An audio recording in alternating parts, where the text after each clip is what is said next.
Hey, Doug Upstone here for Vegas Pro Insiders Daily, and it's Saturday. And in the background, I see Florida State and NC State warming up, getting prepared for their game, depending where you are this afternoon if you're in the East, or this morning if you're here in the West.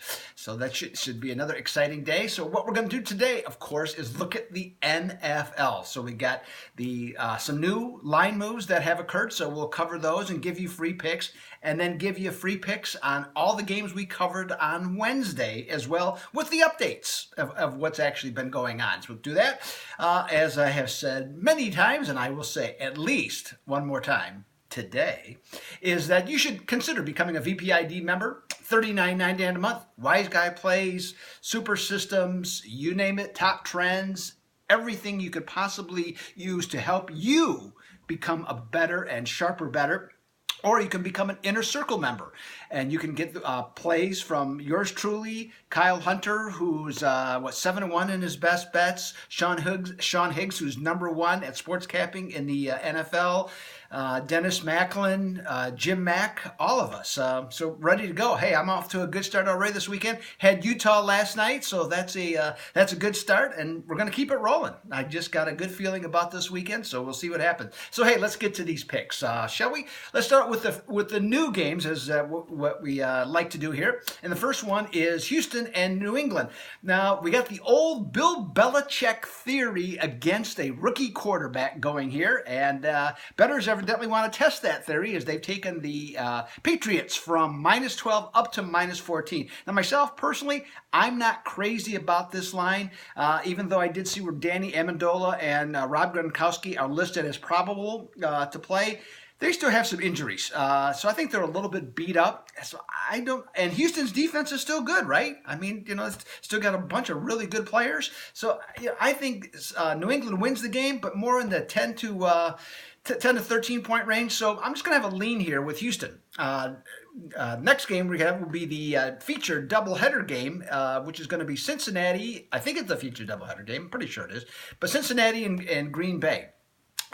Now, in this one, the Packers at -9 seem to make a lot of sense, right, against Cincinnati, the way the Bengals have been playing. But as we got closer to the weekend here, and then obviously with some news, the Packers have gone down to -7. And the reason, I think there's two reasons for this. Reason number one is that, you know what? People started looking at Cincinnati, and they realized that this is still a talented team who is just really underachieving. So I think that plays a part in it. And then the other part is, right now on the injury report, the Packers have 6 starters listed as out, plus 2 more that are questionable. So that's a lot of guys in street clothes. And so I think that's why the line has come down so much. Myself, though, I sort of like the Packers to begin with here, and so I have no problem taking them at -7. I think it offers better value.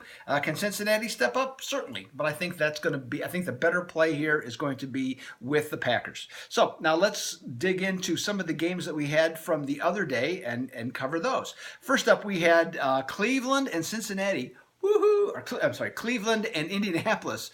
Woo, that's a big game. Interestingly enough, Cleveland was the favorite, got taken down to a pick for a while, but is back up to -1.5. You know what? I just can't take a team that is 1-18 straight up on the road. Okay, as a favorite, I got to go with Indianapolis. Okay, on that one. Next up, Pittsburgh and Chicago. Now, that total went from 46 down to 44. It has stayed there. Not much has happened at all. I think that is also likely the right play, is to go under here, unless the Bears have a bunch of turnovers again, which is a possibility. But I think that otherwise, I think we should be pretty good to take the under in that one. Going one step further, we have Denver against Buffalo. And Denver went from -1 to -3, has stayed there. Now, the reason I think it stayed there, because there has been a lot of Wise Guy action on Buffalo. I mean, a lot. Okay. In this case, though, but because in terms of tickets written, it's 91 or right around 90% are on Denver. I think it stayed there. Now, the other change in this game has been on the total, which has gone from 41 to 39. that I can buy. Okay, I think this certainly has the look of an under, but as I stated in the video the other day, I think Denver. People are looking at Denver from last year's team. It's not the same team. They're better offensively. They're better defensively. I think that they're in a better place, and I don't think Buffalo has the weapons. I have no problem backing Denver in this one. So Denver for me, and a lean on the under. Let's see here. Next up, we got New Orleans and Carolina. Now, on this one, the total went from 49 down to 47, and it's ticked down just ever so slightly down to 46.5. Normally, on a game like this, I would pass. I really don't like this. There's just too many convoluted ways to look at this game. The New Orleans offense can score, but they don't always. But their defense is pathetic, and they've been kicking a few too many field goals. And then the other side of the coin is that Carolina with Cam Newton just. He's still not 100%. At least he's not 100% in the sense of how he should be playing. Okay, he might not be hurt. He's just not playing all that well yet due to the injury. He hasn't played much. You know what? I see a 24-20 final here on this one, so I'll lean with the under. The next one we're gonna look at is Seattle and Tennessee. Now that total started at 44, went down to 42.5. And now has gone down again, down to 41. Now, to me, that's a tough one. I mean, I like the under 42.5 when that came out, but now 41. So I'm just gonna have a slight lean on the under there. I think the line is just. I think it's at a 50-50 standpoint, and if you ask what a slight lean means, that's about what it means to me. Is I'd say 55% or less is how I feel about the game. So again, just a very small lean. The last game we got for you is Kansas City and the Chargers. Now that total went up 2 points from 45.5 to 47.5, and a few of the sports books are up to 48, but pretty much most everybody else is at 47.5.